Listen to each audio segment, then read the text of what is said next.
It's the 11th of May, 2022. Terra Luna has just collapsed over 80%. Look at that, that is extraordinary. It's gone from about $86 a week ago down to basically zero. The sudden collapse of Terra sent shockwaves through the crypto industry. I am one of those who made the terrible mistake of losing my life savings on one crypto that basically now has become worthless. I've invested a lot of money in the Terra Luna blockchain crypto ecosystem, which went from 100, 120 all the way down to zero. And I check my portfolio and I find out that fucking Luna has fucking disappeared. Of all the fucking coins, I put all my money, all my life savings into Luna.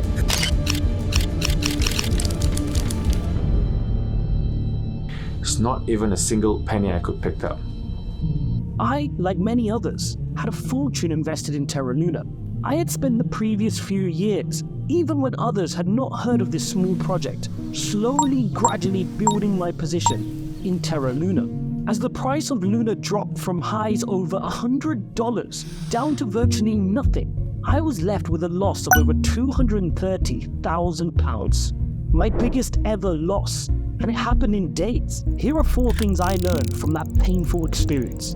My first lesson that I learned is that sometimes you just need to jump ship.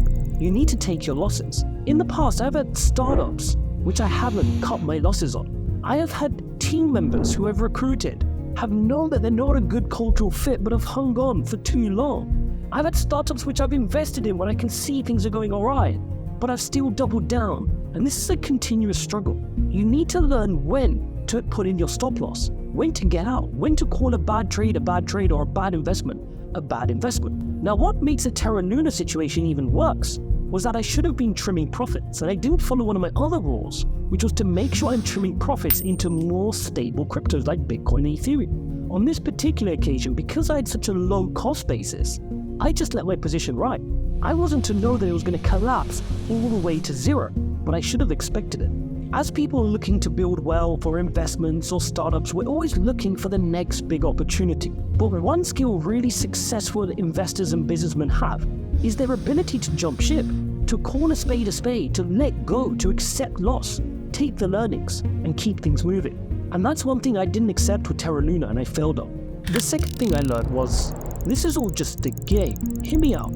Sometimes when you take an L, like the L I took, you can get caught up in your feelings, your emotion. You can feel like you're no longer good at investing or business or startups. You may feel like anything you try goes wrong and you're a failure. And you might just throw yourself out of focus. You stop working. It can really throw you for a loop if you're not careful. I lost more money on Luna than anyone I ever know has ever lost in a day, personally. Okay? Over 9 figures. I mean, the feeling that I had with Luna was, it's the worst feeling I've ever had in my life. It was, I mean, I never thought about suicide, but at that point I could understand why some people commit suicide. But what you need is perspective. This is all just a game. Wealth building for the majority of us who are lucky enough to be in a first world country is just a game we are blessed to play. You need to have an equal balance of hunger, but perspective. I know it sounds contradictory, but you need to be hungry to achieve, to not settle for what you have, while zooming out and going, hang on a second. By me waking up in a first world country, by me having a little bit of savings in a bank account, me having food to eat, shelter, access to Wi-Fi, you're already in the top percentile in the global population. So do we really have anything to complain about?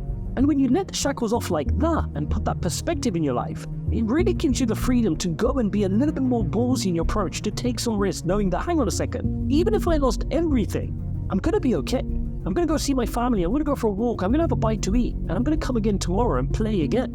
And if you understand that this game of building wealth is just a number on a scorecard, it's just a scorecard to tell you if you're winning or losing, then you understand that it's not something to get caught in your feels. It's okay to kind of separate that from your identity as a person. Now, the third lesson I learned from this big Terra Luna collapse was that I need to have more of an abundance mindset. If I want to make big returns in a single day, I need to be okay with losing big amounts on a single day too. Do you think Elon Musk, for example, has sleepless nights over the fact that Tesla's share price drops a few percent and he loses billions of dollars in net worth in hours? No, because he's focused on making such large amounts that having to lose amounts is also part of the game. You can't have a shower without getting wet. And what ties in with this lesson is that you need to have that abundant growth mindset. You need to understand that losing money is much a part of making money as well. Money needs to flow.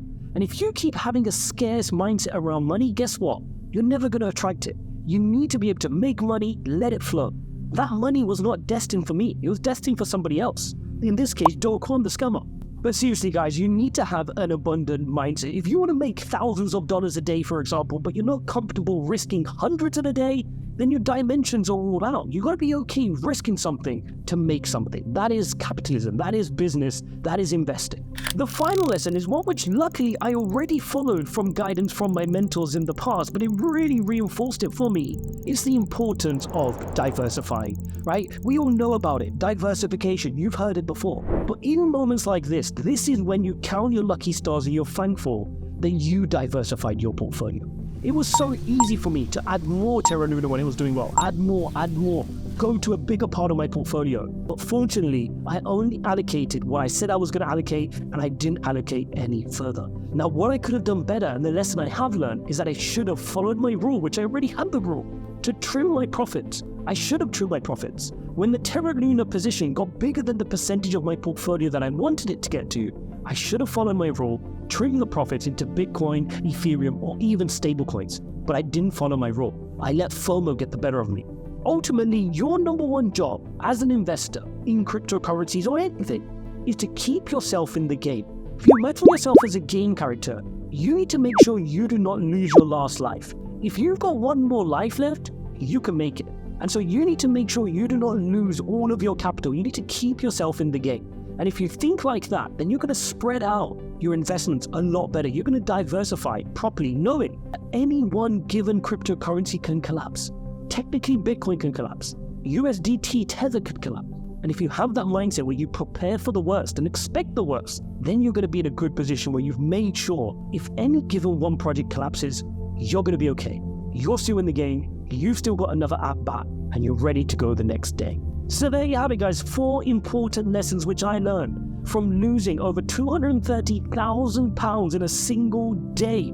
Hopefully you don't need to lose a similar amount to learn those lessons. And as Robert Schuller famously said, tough times don't last, tough people do. Thanks for watching, guys, and I'll see you in the next one.